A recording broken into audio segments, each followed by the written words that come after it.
देखिए, हमारी भारतीय संस्कृति ने ये सिखाया है कि बड़े बुजुर्गों का सम्मान करना चाहिए, उनके प्रति आदर की भावना होनी चाहिए और आदर से बात करनी चाहिए।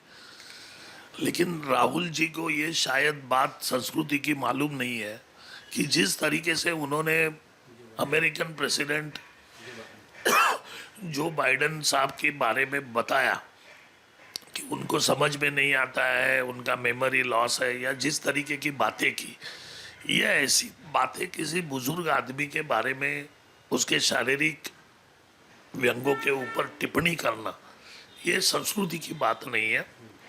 ये बहुत ही अपमानजनक है। और इसीलिए वो मेडिको ने ये बात की है कि राहुल जी ने माफ़ी मांगनी चाहिए। ये बात बिल्कुल सही है।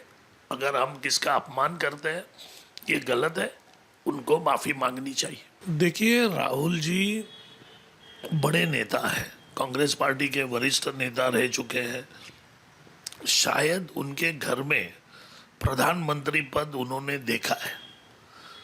उनकी दादी प्रधानमंत्री थी, उनके पिता प्रधानमंत्री थे, तो एक तरीके से प्रधानमंत्री पद उनके घर में रहा है। और शायद उसी के वास्ते उनको प्रधानमंत्री पद की गनीमा या उनका रिस्पेक्ट के बारे में उनके समझ में नहीं आ रहा है। और इसीलिए वो इस तरीके की बातें प्रधानमंत्री जैसे बड़े उद्दे के लोगों के बारे में करते हैं, जैसे उन्होंने पंतप्रधान नरेंद्र मोदी जी के बारे में भी कहा था।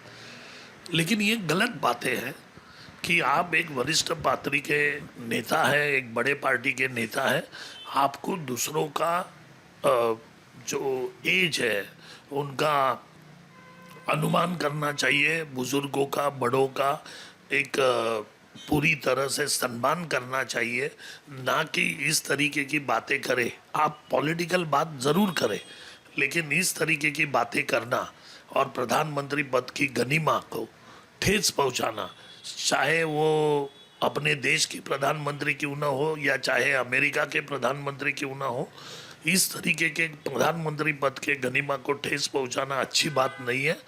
राहुल जी ने उनमें सुधार करना चाहिए, ऐसा हमें लगता है। लेकिन हम तो छोटे आदमी हैं, राहुल जी को ये बोलने के काबिल नहीं है। लेकिन जो बातें चल रही है उससे तो ये साफ जाहिर है कि राहुल जी ने अपने आप पे कंट्रोल करना चाहिए।